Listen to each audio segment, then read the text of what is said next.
అరఫా మరియు అరఫాత్ ఈ రెండు పదాలు సర్వసామాన్యంగా మీరు వింటూ ఉంటారు. అయితే ఈ రెండు పదాలు ఏవైతే మనం వింటున్నామో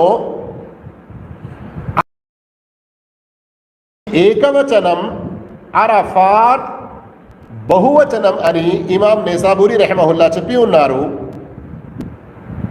అయితే మరొక కొందరు పండితులు ఇమాం తబ్రిసి ఇంకా వేరే ఎంతోమంది ఇమాం ఇబ్నుల్ జౌజీ కూడా దీనిని ప్రస్తావించారు. అరఫాత్ అంటే హాజీలు 9వ తారీఖు రోజు మక్కా నుండి ఈస్ట్ వైపున సుమారు 20-23 కిలోమీటర్ల తర్వాత ఏ ప్రాంతం అయితే ఉందో, ఒక స్థలం ఉందో దానిని అరఫాత్ అంటారు. మరియు అరఫా, యౌము అరఫా అని అంటే జిల్హిజ్జా 9వ తారీఖు. అయినా మనం ఉంటే ఎన్నో సందర్భాలలో అరఫా అంటే రోజు 9వ తారీఖు జిల్హిజ్జా, అరఫాత్ అంటే స్థలం అని కూడా తెలుస్తుంది. మరి ఎన్నో హదీసులలో అరఫాకు వెళ్ళారు.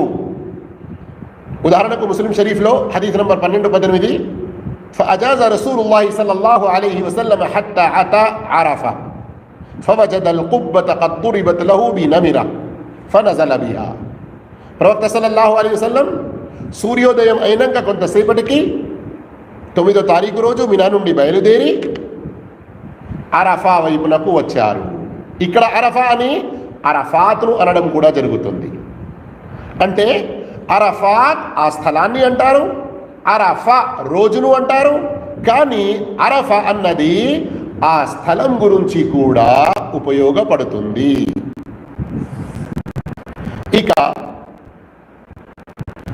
అరఫాత్ అని ఏదైతే అంటామో, లేదా అరఫా కూడా దానిని అనబడుతుంది ఒక స్థలం. ప్రవక్త మహానీయ ముహమ్మద్ సల్లల్లాహు అలైహి వసల్లం తమ కాలంలోనే సహాబాలకు దాని యొక్క హద్దులు చూపారు. హాజీ 9వ తారీఖు రోజున ఆ హద్దు లోపల ఉండడం తప్పనిసరి. దాని వివరణ తర్వాత కూడా వస్తూ ఉన్నది.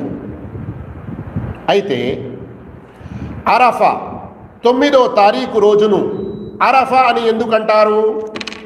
చారిత్రక దానికి ఏదైనా ఆధారం ఉందా? మరియు అరఫాత్ ఆ స్థలాన్ని అరఫాత్ అని ఎందుకన్నారు? దీని గురించి ఇమాం రాగిబ్ అస్ఫహానీ, ఇమాం కుర్తుబీ, ఇమాం ఫెరోజాబాదీ, ఇమాం జుబేదీ, ఇమాం ఇబ్నుల్ జౌజీ ఇంకా ఎందరో ధర్మవేత్తలు కొన్ని కారణాలు తెలిపారు. అవన్నీ కూడా కావచ్చు, ఏదైనా కొన్ని కావచ్చు. ముఖ్యంగా 2 విషయాలు అందులో ప్రస్తావించబడతాయి. ఎన్నో ఉన్నాయి, కానీ ముఖ్యంగా నేను రెండు ప్రస్తావిస్తున్నాను. ఒకటి, ఆదం మరియు హవ్వా అలైహిస్సలాం ఇద్దరు, హవ్వా అలైహిమస్సలాం స్వర్గం నుండి ఈ భూమిలో వేరు చోట వారు దిగిన తరువాత వారిద్దరూ వచ్చి అరఫాత్ మైదానంలో కలుసుకున్నారు అన్నటువంటి ఒక చారిత్రక విషయం ఉంది. అలాగే మరో విషయం చెప్పడం జరిగింది. ఇబ్రాహీం అలైహిస్సలాంకు జిబ్రీల్ అమీన్ అలైహిస్సలాం హజ్కు సంబంధించిన విషయాలన్నీ కూడా తెలియజేశారు. సూరే బకరాలో మీకు ఆ ఆయత్ గుర్తుంది కదా, వఅరినా మనాసికనా, ఓ అల్లాహ్ హజ్కు సంబంధించిన వివరాలన్నీ కూడా, వాటి ప్రదేశాలు, వాటికి సంబంధించిన ఆదేశాలు అన్నీ మాకు చూపించు, తెలుపు. అయితే జిబ్రీల్ అలైహిస్సలాం వచ్చి ఇబ్రాహీం అలైహిస్సలాం వారికి ఒక్కొక్క విషయం అంతా కూడా చూపించిన తర్వాత మక్కా నుండి ఒకవేళ మనం తీసుకుంటే, మక్కా నుండి వచ్చేటప్పుడు ముందు మినా వస్తుంది, ఆ తర్వాత ముజ్దలిఫా వస్తుంది, ఆ తర్వాత అరఫాత్ వస్తుంది. చేరుకున్నాక ఆ అరఫ్తా తెలుసుకున్నావా, గుర్తుపట్టావా, అన్ని విషయాల పరిచయం మీకు తెలిసిందా అన్నట్లుగా జిబ్రీల్ అడిగారు. కాల ఇబ్రాహీం అరఫ్తు అవును నేను తెలుసుకున్నాను, నాకు ఇవన్నీ విషయాలు అర్థమయ్యాయి, పరిచయం అయ్యాయి అని చెప్పారు. అందుకని కూడా ఆ రోజు గురించి లేదా ఆ స్థలం గురించి అరఫాత్ అన్నటువంటి పేరు పడ్డది అని కూడా అంటారు. ఏది ఏమైనా సంక్షిప్తంగా ఇక్కడ కొన్ని విషయాలు దీని గురించి తెలియజేయడం జరిగింది. సోదర మహాశివులారా, రండి ఇక మనం జనరల్గా అరఫాత్ ప్రదేశం గురించి ప్రత్యేకంగా కాకుండా అరఫా యొక్క వివరణ కొన్ని తెలుసుకుందాము. అదే మన అసలైన సబ్జెక్ట్. అయితే ఇప్పుడు అరఫా యొక్క ఘనతలు, లాభాలు హదీసుల్లో ఏమొచ్చాయో తెలుసుకుందాము. మొదటి ఘనత, అదే రోజున ఇస్లాం ధర్మం సంపూర్ణమైనది. అల్లాహు అక్బర్. ఇది వాస్తవానికి అల్లాహ్ వైపు నుండి ఎంతో గొప్ప వరం, ఎంతో గొప్ప వరం. దీనికి సంబంధించి హదీస్ సహీ బుఖారీలో వచ్చి ఉంది. ఉమర్ ఇబ్నుల్ ఖత్తాబ్ రదియల్లాహు తఆలా ఆ హదీస్ను ఉల్లేఖిస్తున్నారు. ఒక యూదుడు వచ్చి, అమీరుల్ ముమినీన్, మీ ఖురాన్లో ఒక ఆయత్ ఉంది, దాన్ని మీరు చదువుతూ ఉంటారు. అలాంటి ఏదైనా ఆయత్ మా గ్రంథంలో, మేము యూదులు నమ్ముతున్నటువంటి మా గ్రంథంలో గనక అవతరించి ఉండేది ఉంటే ఆ ఆయత్ అవతరించిన రోజును మేము పండుగ రోజుగా జరుపుకునే వారిని. ఉమర్ రదియల్లాహు తఆలా అడిగారు, ఏ ఆయత్ అంటున్నావు నీవు? ఆ యూదుడు ఆ ఆయత్ తెలిపాడు. సూరతుల్ మాయిదా ఆయత్ నంబర్ 3లో కొంత భాగం, అల్యౌమ అక్మల్తు లకుం దీనకుం వ అత్మమ్తు అలైకుం నిఅమతి వ రదీతు లకుముల్ ఇస్లామ దీనా.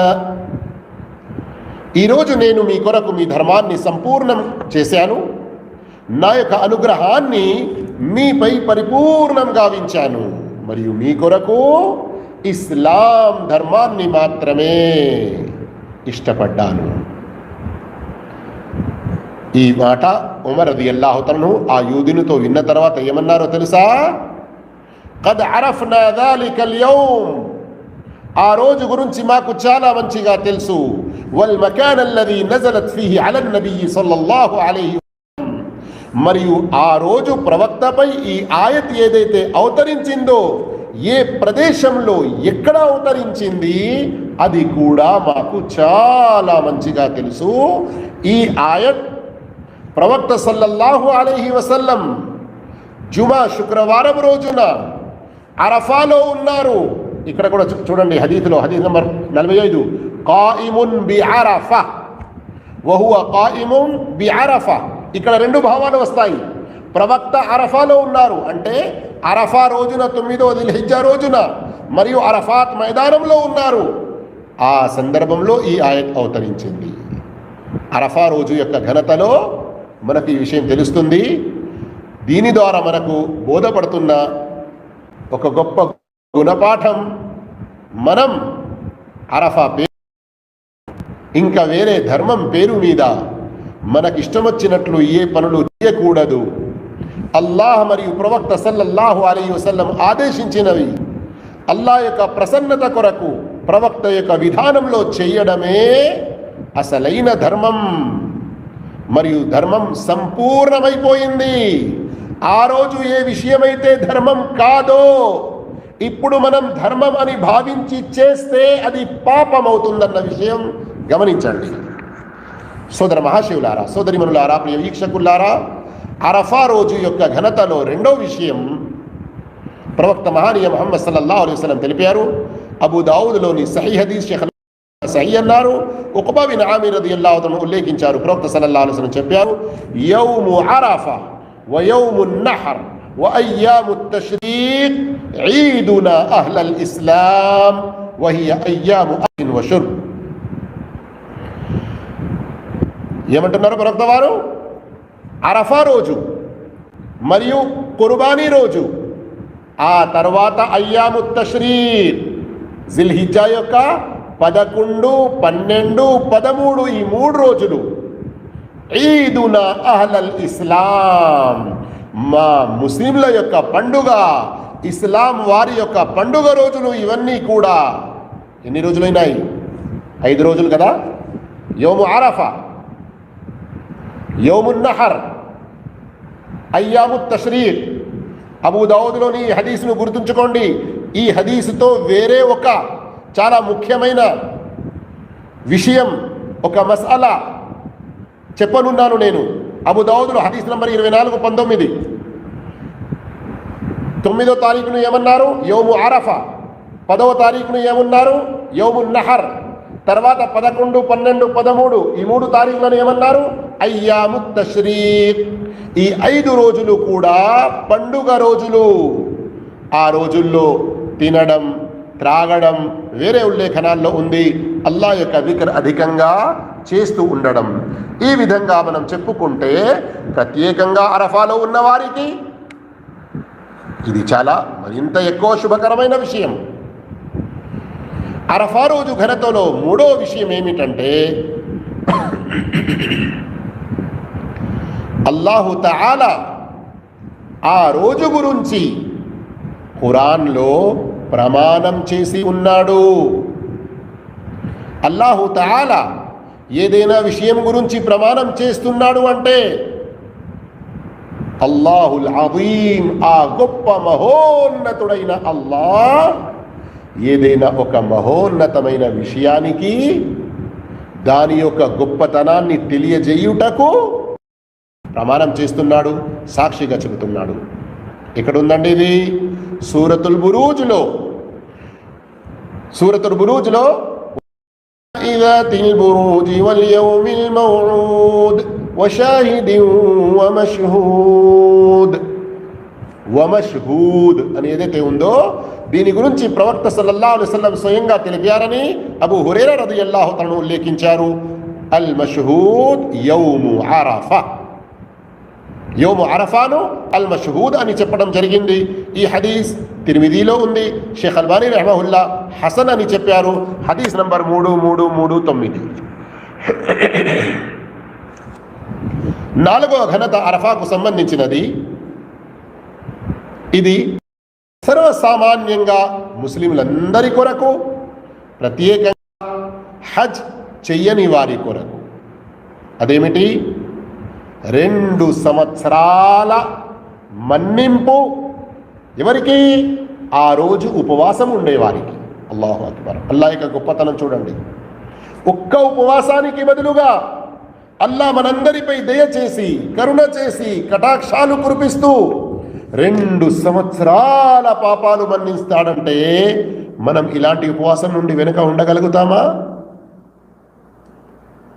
ప్రవక్త సల్లల్లాహు అలైహి వసల్లం చెప్పారు. అబూ ఖతాదా రదియల్లాహు తఆలా ఉల్లేఖించిన హదీస్, సియాము యౌమి అరఫా అహ్తసిబు అలల్లాహ్ అన్ యుకఫిర అస్-సనత అల్లతి qabla వస్-సనత అల్లతి బa'ద. ముస్లిం షరీఫ్ 1162. అల్లాహ్ అరఫా ఉపవాసానికి బదులుగా 1 సంవత్సరం గడిసిపోయినది, మరొక సంవత్సరం రానున్నది, 2 సంవత్సరాల పాపాలు మన్నిస్తాడు. ఈ ఒక్క ఉపవాసం 2 సంవత్సరాల పాపాలకు పరిహారంగా చేస్తాడు అని ప్రవక్త సల్లల్లాహు అలైహి వసల్లం శుభవార్త ఇచ్చారు. సోదర మహాశివులారా, శ్రద్ధగా వింటున్నారా మీరందరూ? మొబైల్లో జూమ్ ఆన్ చేసి వేరే అటు ఇటు కార్యకలాపాల్లో అటు ఇటు టైం వృధా చేయట్లేదు కదా. ఒకవేళ మీ పిల్లలు ఏదైనా ఇబ్బంది పెడుతూ ఉంటే కూడా కొంచెం వారికి ఏదైనా ఆట వస్తువు ఇచ్చి, తినే వస్తువు ఇచ్చి శ్రద్ధగా వినండి. ఎందుకంటే అరఫా రోజు గురించి 5వ ఘనత ఏదైతే తెలియజేస్తున్నానో ఇప్పటి వరకు చెప్పుకున్న ఘనతల కంటే కూడా చాలా గొప్పదైనది. ఈ చెవితోనే కాదు, మనసారా వినండి. మనసులో నాటుకునే విధంగా, మీ మదిలో నాటిపోయే విధంగా దాన్ని భద్రపరచుకోండి. ఏమంటున్నారు ప్రవక్త మహానీయ ముహమ్మద్ సల్లల్లాహు అలైహి వసల్లం? సహీ ముస్లిం షరీఫ్లోని హదీత్ నంబర్ 1148. మా మిన్ యౌమిన్ అక్థర మిన్ అన్ యు'తిక అల్లాహు ఫీహి అబ్దన్ మినన్ నార్ మిన్ యౌమి అరఫా. అల్లాహు తఆలా తన దాసులకు అరఫా రోజు నరకాగ్ని నుండి విముక్తిని ప్రసాదించినంతగా మరే రోజులోనూ ప్రసాదించడు. అల్లాహు అక్బర్. గమనిస్తున్నారా? అల్లాహు తాలా తన దాసులను, ఎంతో మంది దాసులను వేరే ఎన్నో రోజుల్లో, ప్రత్యేకంగా రమదాన్ మాసంలో గుర్తుందా, అల్లా యొక్క దయతో రమదాన్ హిఫ్జ్ హదీస్ కాంపిటీషన్ మనం జరుపుకున్నాము కదా. అందులో కొన్ని హదీసులు మీరు కంఠస్థం చేశారు కదా. అందులో ఒక హదీస్ వచ్చిందా, రమదాన్లోని ప్రతి రాత్రి వలిల్లాహి ఉతకాఉ మినన్ నార్ వదాలిక ఫీ కుల్లి లైలా. విన్నారు కదా. కానీ ఇక్కడ ఘనత ఏంటి? అల్లాహు తఆలా ఎన్నో రోజుల్లో, రమదాన్ మాసంలో ఎన్నో సందర్భాల్లో ఎందరినో నరకం నుండి విముక్తి కలిగిస్తాడు. కానీ సంఖ్యాపరంగా చూసుకుంటే అరఫాత్ రోజున మామిన్ యౌమిన్ అక్తర్, అరఫాత్ రోజున ఎంత ఎక్కువ సంఖ్యలో తన దాసులను నరకం నుండి విముక్తి కలిగిస్తాడో అంత పెద్ద సంఖ్యలో వేరే ఏ రోజుల్లో కూడా అలా విముక్తి కలిగించడు. అయితే మనం ఆ రోజు నరకం నుండి విముక్తి పొందడానికి ఉపవాసము ఉండాలి. ఉపవాసం సహీ బుఖారీ ఏ పనులు చేయాలి అవన్నీ విషయాలు ఇన్షాల్లా వస్తాయి. కానీ సంక్షిప్తంగా ఇక్కడ ఈ మాట చెబుతున్నాను. ఉపవాసం గురించి సహీ బుఖారీలోని హదీస్ కూడా మీరు కంఠస్థం చేశారు. రమదాన్లో ఒక్కరోజు ఎవరైతే అల్లాహ్ మార్గంలో ఉపవాసం ఉంటారో అల్లాహు తఆలా వారి ముఖాన్ని నరకాగ్ని నుండి ఇన్ని సంవత్సరాల గురించి దూరం చేస్తాడు. 70 సంవత్సరాల గురించి. అల్లాహు అక్బర్. గమనించండి, అదృష్టం ఇది మనందరి కొరకు ఎంత గొప్ప అదృష్టం. అందుకొరకు సోదర మహాశివులారా, సోదరి మనులారా, ఇలాంటి గొప్ప అవకాశాన్ని కోల్పోకండి. హదీస్ పూర్తి కాలేదు. ఈ హదీస్ ముస్లిం షరీఫ్లో ఉంది, ఇంకా ముందుగా ఉంది. సుమ్మ యుబా ఇన్నహు లయదును, అల్లాహు తఆలా వారికి చాలా దగ్గరగా వస్తాడు. ఎలా వస్తాడు, ఏ రీతిలో వస్తాడు, ఇవన్నీ వివరాల్లో మనం పడకూడదు. అల్లాహ్ కమా యలీకు బిజలాలిహి, ఆయనకు తగిన రీతిలో అల్లాహు తాలా దగ్గరవుతాడు తన దాసులకు. సుమ్మ యుబాహి బిహిముల్ మలాయిక, అంతేకాదు ఏ దాసులైతే ఆ రోజు అరఫాలో హాజరై ఉన్నారో, అల్లాహ్తో దువా చేస్తూ ఉన్నారో, అరఫాలో లేనటువంటి, హజ్ చేయనటువంటి వారు ఎవరెవరైతే అల్లాహ్ యొక్క సంతృప్తిని, అల్లాహ్ యొక్క ప్రసన్నతను పొందడంలో నిమగ్నులై ఉన్నారో అలాంటి వారి గురించి అల్లాహ్ తన దైవ దూతల వద్ద ఎంతో గర్వంగా, ఎంతో సంతోషంగా చెప్పుకుంటాడు. అల్లాహుతాలా ఆ సంతోషంలో వారితో అంటాడు, దేవదూతలతో, నా ఈ దాసులు, అస్తగ్ఫిరుల్లా, మనం మాట పరంగా చేతులు ఇలా అంటున్నాము, అల్లాహ్ ఇలా చేతులతో అంటాడు అని కాదు భావం. అస్తగ్ఫిరుల్లా. అల్లాహుతాలా దైవదూతలతో అంటాడు, నా ఈ దాసులు మా అరాద హౌలా, ఏం కోరుతున్నారు? దైవదూతలు అంటారు. ఈ హదీస్ బజార్లో షేఖ్ అల్బానీ రహమహుల్లా సహీ ఉత్తర్గీబ్లో పేర్కొన్నారు. ముస్లిం షరీఫ్లో ఇక్కడ వరకే ఉంది, మా అరాద హౌలా. ఆ తర్వాత విషయం ఇమాం అల్బానీ రహమహుల్లా సహీ ఉత్తర్గీబ్లో ప్రస్తావించారు. దైవదూతలు అంటారు, ఓ అల్లాహ్, వారు నీ యొక్క రిదువాన్, నీ యొక్క సంతృష్టిని, నీ యొక్క ప్రసన్నతను పొందగోరుతున్నారు. నీ యొక్క నరకం నుండి, నీ యొక్క శిక్ష నుండి ఉండాలి, నీవు వారిని రక్షించాలని కోరుతున్నారు. ఇంకా ఏం కోరుతున్నారు?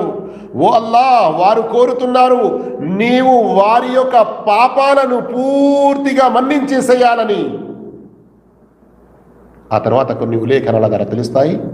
హాజీల గురించి ఒక విషయం ప్రత్యేకంగా ఉంది అని, ఎవరైతే హజ్ చెయ్యనున్నారో వారికి శుభవార్త తెలియజేయండి.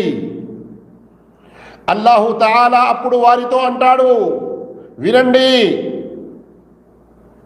వర్షంలో ఎన్ని చుక్కలైతే ఉంటాయో, ఎన్ని నీటి బిందువులు, వాటికి సమానంగా రేత్ కే జర్రాత్ కే బరాబర్ ఉసికెలో చిన్న చిన్న అణువుల మాదిరిగా ఏదైతే ఉంటాయో దానికంటే ఎక్కువ సంఖ్యలో నేను వారందరి పాపాలను మన్నించిస్తున్నాను. అంతేకాదు మరో ఉల్లేఖనంలో ఉంది, నేను వారిని మన్నించేస్తాను, వారి పాపాలను క్షమిస్తాను. అంతేకాదు వారు ఎవరెవరి గురించైతే పాప క్షమాపణ కోరుతారో వారందరినీ కూడా నేను క్షమించేస్తాను. అల్లాహు అక్బర్.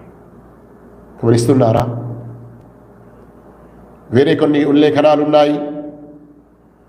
మౌసూఅతుల్ ఫిఖ్హియ్యతుల్ కోయటియాలో కూడా దాన్ని ప్రస్తావించారు. షేఖ్ అల్బానీ రహిమహుల్లా సహీహు తర్గీబ్లో కూడా ప్రస్తావించారు. ఆ రోజు శైతాన్ తనకు తాను ఎంత చిన్నగా అవమానంగా తనకు తాను దైవ కారుణ్యం నుండి ఎంత దూరంగా భావిస్తాడంటే అంతకంటే ఎక్కువ అవమానం అతనికి వేరే ఏ రోజుల్లో కలగదు. అంత ఎక్కువ అవమానం అతనికి వేరే ఏ రోజుల్లో కలగదు. అందుకే సోదర మహాశివులారా, సోదరి మనులారా, అరఫా రోజు ఇక చాలా దగ్గరలో ఉంది. అది రాకముందే దాని గురించి సిద్ధమవ్వండి. మరియు ప్రత్యేకంగా హాజీల గురించి ఈ అరఫా యొక్క రోజు ఎంతో ఆనందకరమైనది. వారి పాపాల మన్నింపుకై ఎంతో గొప్ప శుభవార్త ఉంది వారి కొరకు. అల్లాహు అక్బర్, అల్లాహు అక్బర్. సోదర మహాశివులారా, హాజీలు ప్రత్యేకంగా అరఫా రోజున అరఫా మైదానంలో ఉండడం తప్పనిసరి. ఖురాన్ ఆయత్ సూరతుల్ బకరా ఆయత్ నంబర్ 199 ద్వారా కూడా ధర్మవేత్తలు ఈ విషయం చేస్తారు. ثم أفيضوا من حيث أفاض الناس అస్తగ్ఫిరుల్లాహ్. మరియు ఇమాం బుఖారీ రహిమహుల్లాహ్ తమ హదీద్ గ్రంథం హదీద్ నంబర్ 4521లో కూడా ఆయిషా రదియల్లాహు తఆలా వారి హదీస్ను ప్రస్తావించారు. عن عائشة قالت كانت قريش ومن دان دينها يقفون بالمزدلفة وكانوا يسمون الحمص وكان سائر العرب يقفون بعرفات. ఆయిషా రదియల్లాహు తఆలా అంటున్నారు, ఖురైష్ మరి ఎవరైతే వారి బాటలో ఉండేవారో వారు అంటే వారి యొక్క మార్గంలో మరియు వారి యొక్క వంశానికి చెందిన వారు 9వ తారీఖు జిల్హిజ్జా రోజు ముజ్దలిఫాలోనే ఉండేవారు. ఇక్కడ మీరు కన్ఫ్యూజ్ కాకండి. మన ప్రవక్త ముహమ్మద్ సల్లల్లాహు అలైహి వసల్లం కంటే ముందు కూడా హజ్ ఉండినది. ఆ విషయాన్ని మీరు మర్చిపోకండి. అరబ్బులు అంతకుముందు హజ్ చేసేవారు. ప్రపంచవాసుల్లో ఆనాటి కాలంలో ఉన్నటువంటి యూదులు క్రైస్తవులు హజ్కు వచ్చేవారు. అయితే ఫతే మక్కా తర్వాత ప్రవక్త మహానీయ ముహమ్మద్ సల్లల్లాహు అలైహి వసల్లం ద్వారా ఇస్లాం ధర్మాన్ని సర్వధర్మాలపై ఆధిక్యత ప్రసాదించి ఈ మక్కా నగరాన్ని ఇక్కడ ఇక ముస్లిం తప్ప వేరే ఏ అవిశ్వాసుడు ప్రవేశించలేడు అన్నటువంటి నిర్ణయం అల్లా పెట్టాడు. అయితే ఖురైష్ అంతకుముందు 9వ జిల్హిజ్జా రోజున అరఫాత్కు వెళ్ళేవారు కాదు. ఇది వారి బిదతులలో ఒకటి, వారి జాహిలియత్లో అజ్ఞానంలోని ఒక విషయం. వారు తమకు తాము హుమ్స్ అనేవారు. మిగతా అరబ్బులంతా కూడా అరఫాత్ మైదానానికి వెళ్ళేవారు, అక్కడ నిలిచేవారు. ఫలమ్మా జా అల్ ఇస్లాం, ఇస్లాం ధర్మం వచ్చాక అమరల్లాహు నబియ్యహు సల్లల్లాహు అలైహి వసల్లం, ప్రవక్త సల్లల్లాహు అలైహి వసల్లం వారికి అల్లాహ్ ఆదేశించాడు, అయ్యతియ అరఫాత్, 9వ జిల్హిజ్జా రోజున అరఫాత్కు రావాలి, అక్కడ ఉండాలి అని. థుమ్మ యకిఫు బిహా, అక్కడ నిలవాలి. థుమ్మ యుఫీదు మిన్హా, మళ్ళీ అక్కడి నుండి ముజ్దలిఫాకు బయలుదేరాలి. ఫదాలిక కౌలుహు మిన్ హైతు అఫాద అన్నాస్. మీరు అనుకుంటున్నారు కావచ్చు, ప్రస్తుతం ఎవరైతే జూమ్లో మనకు వింటున్నారో, యూట్యూబ్ ఇంకా వేరే ఛానళ్లలో వింటున్నారో, అధిక మంది శాతం వినేవాళ్ళు, తర్వాత దీన్ని ఆఫ్లైన్లో చూసేవారు అంతా కూడా ఎక్కువ మంది హజ్ చేయని వారు, మరి ఈ హదీస్ను ఇంత పర్టికులర్గా ఎందుకు చెబుతున్నారు? ఇలాంటి ఆలోచన రావాలి కూడా మీకు. ఎందుకు చెబుతున్నానంటే ధర్మం నా ఇష్టం కాదు, ధర్మం తాత ముత్తాతల ఆచారం కాదు, ధర్మం మా పెద్దలు చెప్పారండి కాదు. నేను ముందే చెప్పాను మీకు, మక్కా, దాని తర్వాత మినా, దాని తర్వాత ముజ్దలిఫా, దాని తర్వాత అరఫాత్ ఉంటుంది. 8వ తారీఖు రోజు హాజీ మినాలో ఉంటారు. 9వ తారీఖు రోజు ముజ్దలిఫా దాటి అరఫాత్లోకి వస్తారు. అరఫాత్లో సూర్యాస్తమయం తర్వాత మగ్రిబ్ చేయకుండా బయలుదేరి ముజ్దలిఫాలోకి వచ్చి అక్కడ మగ్రిబ్ ఇషా చేస్తారు ఒకసారి. అంటే ఏంటి?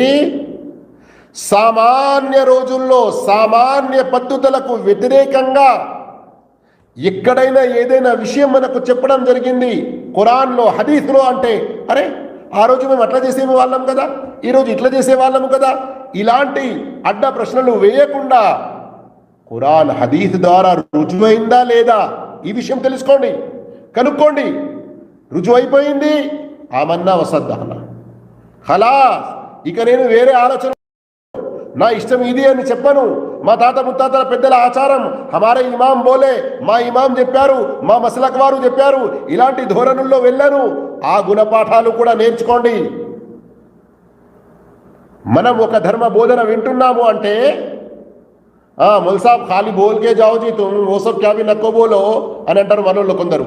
అంటే ఖురాన్లో ఉన్న మాట చెప్పు కానీ అట్లా చేయకు ఇట్లా చేయకు అని చెప్పకు అని అంటారు కొందరు. అరే తప్పును నువ్వు తప్పుగా తెలుసుకోకుండా ఎలా వదులుతావు? దానికి ఎదురుగా ఖురాన్ హదీస్లో ఒక సత్యం వచ్చింది అని నీకు ఎప్పుడు బోధపడుతుంది? సోదర మహాశివులారా, ఈ బోధనలు కూడా గమనిస్తూ వెళ్ళండి. ఇంకా రండి, ఆ రోజు హాజీలు ఏం చేయాలి?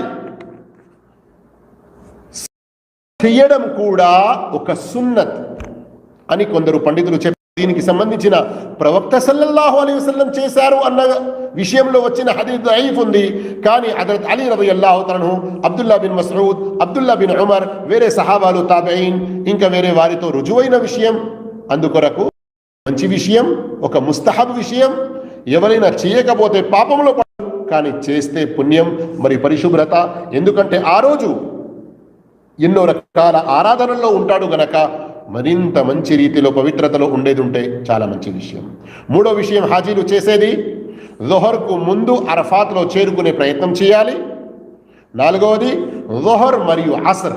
గమనించండి, సామాన్య రోజుల్లో ఏ నమాజ్ సమయంలో చేయడమే విధిగా ఉంది, కానీ ఇక్కడ అరఫాత్లో జొహర్ మొదటి సమయంలోనే జొహర్ యొక్క 2 రకాతులు, అసర్ యొక్క 2 రకాతులు చేయాలి, ఒక్క అదాన్ 2 ఇకామతులతో.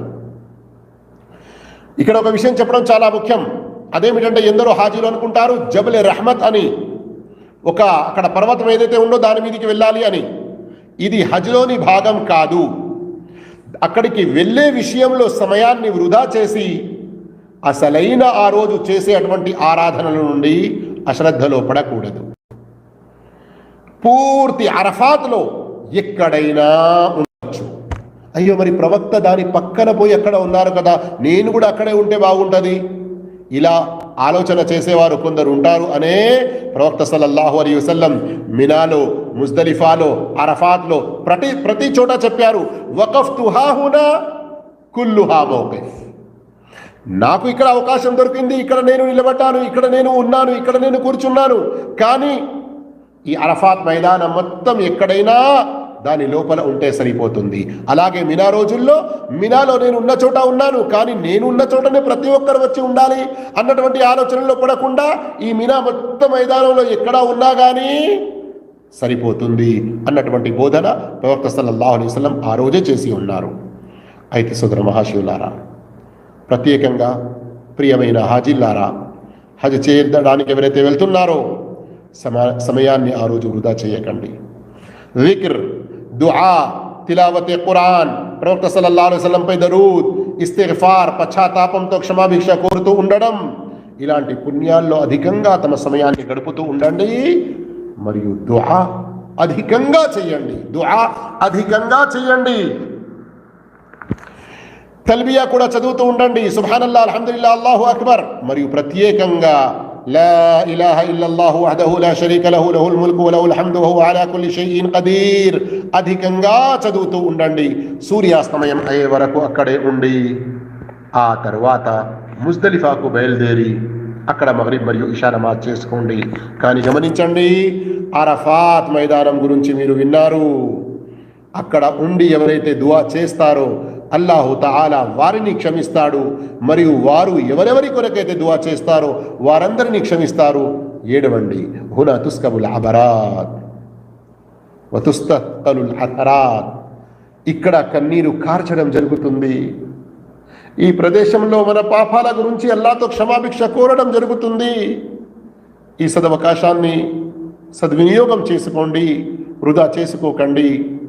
మరియు ఏడుస్తూ కన్నీరు కారుస్తూ అల్లాహ్తో దువా స్వయం తన గురించి, అంటే మనం స్వయం మన గురించి, మన తల్లిదండ్రుల గురించి, మన సంతానం గురించి, మన బంధువుల గురించి, ముస్లింల గురించి, అందరి గురించి ఇహ పరలోకాల శుభాలు లాభాలు కోరుతూ, ఇహ పరలోకాల నష్టాల నుండి, ఫిత్నాల నుండి, సంక్షోభాల నుండి అల్లాహ్ కాపాడాలని దువా చేస్తూ ఉండాలి. ఇక హజ్ చేయని వారి మరి ఎవరైతే హజ్ చేస్తలేరో వారికి సెలవా?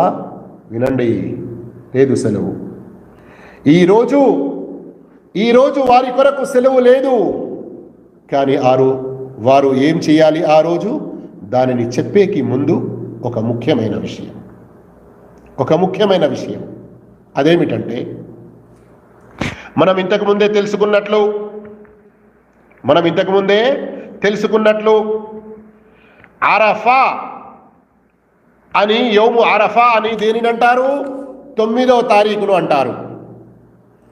యౌము నహర్ అని 10వ తారీఖును అంటారు. సారీ, ముందు నుండి మళ్ళీ వస్తున్నాను. జిల్హిజ్జా 8వ తారీఖు, 8వ తేదీ ఎప్పటి నుండైతే అసలైన హజ్ మొదలవుతుందో, హాజీలు మినాలో వస్తారు, ఆ రోజును యౌము తర్వియా అంటారు. సహీ బుఖారీ, సహీ ముస్లిం, అబూ దావూద్, తిర్మిదీ, నసాయి హదీతుల్లో ఈ విషయాలు ఉన్నాయి. ఉదాహరణకు అబూ దావూద్ యొక్క ఉల్లేఖన 19:11 సల్లా రసూలుల్లాహి సల్లల్లాహు అలైహి వసల్లం అద్దుహ్ర యౌమ తర్వియా వల్ ఫజ్ర యౌమ అరఫా బిమినా. చూస్తున్నారా, గమనిస్తున్నారా? యౌము తర్వియా అని, యౌము అరఫా అని 8వ తారీఖు మరియు 9వ తారీఖు గురించి చెప్పడం జరిగింది. అయితే ఇక్కడ నేను దీన్ని ఎందుకు ఇంత ముఖ్యంగా చెప్తున్నాను? ఎవరెవరికి ప్రపంచంలో వారు ఎక్కడ ఉన్నారో వారికి 9వ జిల్హిజ్జా ఎప్పుడు ఉంటుందో అదే రోజు వారు అరఫా. ఆ రోజున వారు ఆ ఉపవాసం ఉండాలి. ప్రవక్త మహానీయ ముహమ్మద్ సల్లల్లాహు అలైహి వసల్లం సౌము యౌమి అరఫా అని అన్నారు. ముస్లిం షరీఫ్లోని ఉల్లేఖనాలు మీరు విన్నారు. సౌము యౌమి అరఫా అంటే ముస్లింలందరూ, ప్రత్యేకంగా హజ్ చెయ్యని వారు ఈ ఉపవాసం ఏదైతే ఉంటారో దానికి, మరియు హాజీలు హజ్ కొరకు అరఫాత్లో ఉండే విషయానికి సంబంధం లేదు. కన్ఫ్యూజ్ అవుతున్నారా? ఎవరైనా పక్కదారి పట్టిస్తున్నారా? మీకు శ్రద్ధగా వినండి, మరోసారి చెప్తున్నా. అరఫా ఉపవాసం ముస్లింలందరూ పాటించాలి. హాజీలపై తప్పనిసరి కాదు, ఎవరైనా ఉంటే పర్లేదు. కానీ ప్రవక్త సల్లల్లాహు అలైహి వసల్లం వారు కూడా ఉండలేదు ఆ సందర్భంలో. నేను చెప్తున్నది ఏంటి? 9వ తారీఖు నాడు ఉపవాసం దేనినైతే సౌము యౌమి అరఫా, అరఫా రోజు ఉపవాసం అని అనడం జరిగిందో దానికి, మరియు హాజీలు ఏ పనులైతే చేస్తున్నారో చేస్తూ 9వ తారీఖు రోజు అరఫాత్లో వచ్చి నిలుస్తున్నారో దానికి ఎలాంటి సంబంధం లేదు. ఎందుకంటే 9వ జిల్హిజ్జా ప్రవక్త సల్లల్లాహు అలైహి వసల్లం మదీనా వచ్చిన 9వ సంవత్సరం, 9వ హిజ్రీ, ఆ సంవత్సరంలో హజ్ ఫర్ద్ అయింది. ప్రవక్త వారు అబూబకర్ను అమీర్గా చేసి పంపారు. స్వయం ప్రవక్త వారు 10వ హిజ్రత్ యొక్క 10వ సంవత్సరంలో హజ్ చేశారు. కానీ అరఫా ఉపవాసం అంతకంటే ముందు నుండే ఉంది. అర్థమవుతుందా? ఇంకా కాలేదా? రండి, కొంచెం అమ్మమ్మను తాతమ్మను కొంచెం మాట్లాడి వద్దాం మనం. ఇప్పటికీ కూడా మన పక్కన వాళ్ళు ఏమంటారు? అయ్యా, నా కొడుకుగా పున్నమి రోజు పుట్టిండయ్యా, అమావాస రోజు పుట్టిండయ్యా. అయ్యో, వానుగా ఆపద వచ్చింది ఏ రోజో తెలుసా? సంతవారం. అర్థమవుతుందా? మన వద్ద కూడా కొన్ని రోజుల గురించి, కొన్ని తారీఖుల గురించి ఒక వేరే పేరు కూడా ఉంటుంది. అలాగే 8వ జిల్హిజ్జాను యౌము తర్వియా, 9వ జిల్హిజ్జాను యౌము అరఫా, 10వ జిల్హిజ్జాను యౌము నహర్, 11, 12, 13 ఈ రోజులను అయ్యాము తష్రీక్ అని చెప్పడం జరిగింది. సహీహ్ హదీసులతో రుజువైంది. కనుక ఎవరు ఎక్కడ ఉంటారో వారికి 9వ జిల్హిజ్జా ఏ రోజున ఉంటుందో వారు ఆ రోజున ఉపవాసం ఉండాలి. ఇదొక విషయం క్లియర్ అయిపోయింది. ఇక ఎవరైతే అంటారో లేదు హాజీలు అరఫాత్లో వచ్చి ఏ రోజు ఉంటారో ఆ రోజే ప్రపంచవాసులందరూ కూడా ఉపవాసం ఉండాలి, దానిని అరఫా ఉపవాసం అంటారు. ఇలా కొందరు అంటున్నారు కదా ఈ రోజుల్లో. ఇది ఒక 10-15 సంవత్సరాల నుండి మాట నడుస్తుంది. శ్రద్ధగా వినండి. అల్లా కాపాడుగాక. గత సంవత్సరం మీరు చూశారు, కేవలం సౌదియాలో నుండి 10,000 మంది మాత్రమే హజ్ చేశారు. ఈ సంవత్సరం కేవలం సౌదియాలో నుండి 60,000 మంది మాత్రమే హజ్ చేస్తున్నారు. అల్లా రక్షించుగాక, అల్లా కాపాడుగాక. ఒక మాట చెప్తున్నాను, ఇంతకుముందు జరిగింది అని కొందరు చదివారు కూడా. ఏదైనా సంవత్సరం హజ్ జరగకుండా ఆపద వచ్చింది, హజ్ జరగనే లేదు ఏదైనా సంవత్సరం, అలాంటప్పుడు ఇక ఎవరు ఉపవాసం ఉండే అవసరమే లేదు. అరఫాది ఆలోచించండి. ఇలా ఎట్లా అవుతుంది అని అనుకోకండి. కరోనా గురించి ఎవరైనా అనుకున్నారా 3 సంవత్సరాల క్రితం ఇలా ఉంటుంది అని? మాటను కొంచెం గ్రహించండి. ఈ ఉదాహరణ, ఈ మాట మీకు అర్థం కాలేదా? రండి, పక్కకు జరగండి. వేరే ఒక ఉదాహరణను గమనించండి. ఈరోజు ఏంటి? గురువారం ఉదయం 4 గంటలు సౌదీ అరేబియాలో ఎగ్జాక్ట్లీ తూర్పులో ఈస్ట్ ఎట్లుంటైతే సూర్యుడు బయలుదేరుతాడో అటువైపున టైం లైన్ ఎక్కడైతే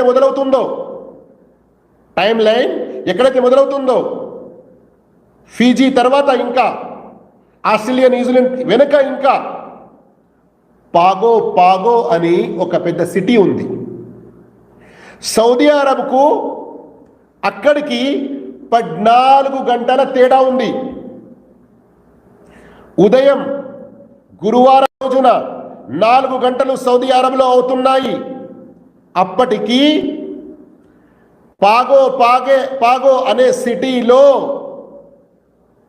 గురువారం ఉదయం అయిపోయింది, సాయంకాలం సూర్యాస్తమయం అయిపోయింది. అంటే వాళ్ళు ఇస్లామీయ ప్రకారంగా చూసుకుంటే శుక్రవారం రాత్రిలో ప్రవేశించేశారు. ఎందుకు? 14 గంటల ముందు ఉన్నారు వారు.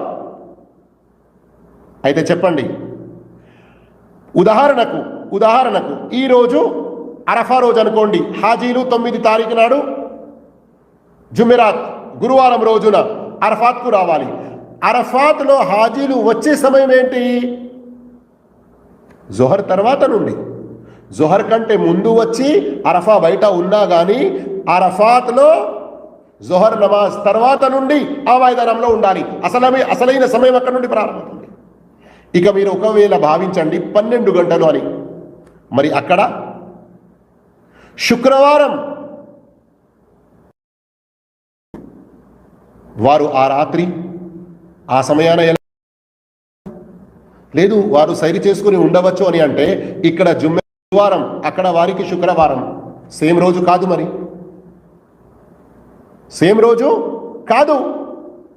ఇంకా ఎన్నో రకాలుగా ఈ అంశాన్ని, ఈ విషయాన్ని బోధ చేయవచ్చు, నచ్చజెప్పవచ్చు. మరియు ఈ ఫిత్నా అరఫాత్లో హాజీలు ఉన్నప్పుడే అందరూ అరఫా ఉపవాసం ఉండాలి అన్నటువంటి ఈ ఫిత్నా ఇప్పుడే కొన్ని సంవత్సరాల క్రితం మొదలైంది. ఈ విషయం మీకు అర్థమైపోయింది కదా. ఇక రండి, ఎవరికి ఏ రోజున 9వ జిల్హిజ్జా ఉందో వారు తమ తమ ప్రాంతాల్లో ఆ రోజును చాలా గొప్పగా భావించాలి. ఇంతకుముందు అరఫా యొక్క ఘనతలు ఏవైతే విన్నారో ఆ ఘనతలన్నీ గుర్తు చేసుకోండి. అందుకొరకే ధర్మవేత్తలు చాలా దీని గురించి రీసెర్చ్ చేసి ఎందరో సలఫే సాలిహీన్ వారి యొక్క సంఘటనలతో హజ్ చేయని వారి కొరకు కూడా అరఫా యొక్క ఘనతలు ఉన్నాయి. ఇమామ్ ఇబ్న్ హజర్ అస్కలానీ రహమతుల్లాహి అలైహి ఇంకా వేరే ఎందరో ధర్మవేత్తలు ఏమన్నారు, హజ్ చేసేవారు ఎలాగైతే ఇహ్రామ్ స్థితిలో ఉండి కొన్ని నిషిద్ధతలకు పాల్పడకూడదు అని ఒక పాబంది ఉంది కదా, అలాగే అలాంటి పుణ్యం హజ్ చేయని వారికి కూడా కొంత లభించాలని అల్లాహు తఆలా కుర్బానీ ఇచ్చేవారు 1వ జిల్హిజ్జా తర్వాత గోళ్ళు వెంట్రుకలు గిట్లా తీసుకోకూడదు అన్నటువంటి ఆంక్షలు పెట్టాడు. అయితే మనం ఇక్కడ మన అరఫా రోజున ఉపవాసం ఉండాలి. ఉపవాస స్థితిలో కూడా దుఆ కబూల్ అవుతుంది. సహీహ్ హదీస్ ఉంది, రంజాన్లో ఎన్నో సందర్భాల్లో విన్నారు. మరియు అరఫా రోజున కూడా దుఆ కబూల్ అవుతుంది. అంతేకాకుండా అసర్ మరియు మగ్రిబ్ సమయం మధ్యలో మరింత ఎక్కువగా దీన్ని అవకాశం భావించి ఎక్కువగా దుఆ చేసుకుంటూ ఉండాలి. అంతేకాదు ఇబ్ను అబ్బాస్ రదియల్లాహు తఆలా అన్హు, అమర్ ఇబ్ను హురైత్ రదియల్లాహు తఆలా అన్హు, ఇలాంటి కొందరు సహాబాలు, ఇంకా ఎంతో మంది తాబెఈన్లలో ఇమాం హసన్, ఇమాం బిక్ర్, ముహమ్మద్ ఇబ్ను వాసి' వారందరూ ప్రత్యేకంగా అల్లాహ్ యొక్క దిక్ర్, హజ్ చేయని వారు, వీళ్ళందరూ కూడా హజ్ చేయని సందర్భంలో అరఫా రోజున అధికంగా దువాలు చేస్తూ ఉండేవారు. మరి వీరు మస్జిద్లోకి వచ్చి, ఎందుకంటే ఎంతో మందికి మస్జిద్లో కొంచెం ఏకాగ్రత, దువాలో వారికి మనసు ఎక్కువ అనేది ఉంటుంది. స్త్రీలు తమ ఇళ్లల్లో ఏదైనా ఒక రూమ్ని, ఏదైనా ఒక గదిని, ఏదైనా ఒక పక్కను డిస్టర్బ్ లేకుండా కొంత సమయం జిక్రులో, దుఆలో గడిపేది ఉంటే అల్హమ్దులిల్లా చాలా గొప్ప విషయం, చాలా మంచి విషయం. ఈ విధంగా సోదర మహాశివులారా, యహ్యా ఇబ్ను మঈన్ చాలా గొప్ప ఇమాం బుఖారీ రహమతుల్లాహి అలైహి వారి యొక్క గురువుల్లో అన్నహు హదర మఅ అన్నాసి అషియత అరఫా, ఈ విధంగా ఎంతో మంది సహాబాల ద్వారా, తాబెఈన్ల ద్వారా హజ్ చేయని వారు కూడా ఆ రోజు దుఆలో, జిక్ర్లో గడపడం, అలాగే దుఆ మరియు జిక్రే కాకుండా ఇస్తిగ్ఫార్, దరూద్, ఇంకా వేరే ఇలాంటి జిక్ర్ కాకుండా ప్రజలకు లాభం చేకూర్చడం, బీదవాళ్లను వెతికి దాన ధర్మాలు చేయడం, అలాంటి పనులు కూడా చేస్తూ ఉండవచ్చు, అలాంటి పనులు కూడా చేస్తూ ఉండాలి. ఈ విధంగా సోదర మహాశయులారా, హజ్ చేయని వారు అరఫా రోజున చాలా పుణ్య కార్యాలు తమ తమ ప్రాంతంలో చేసుకుంటూ ఉండవచ్చు. చెప్పుకుంటూ పోతే విషయాలు చాలా ఉంటాయి.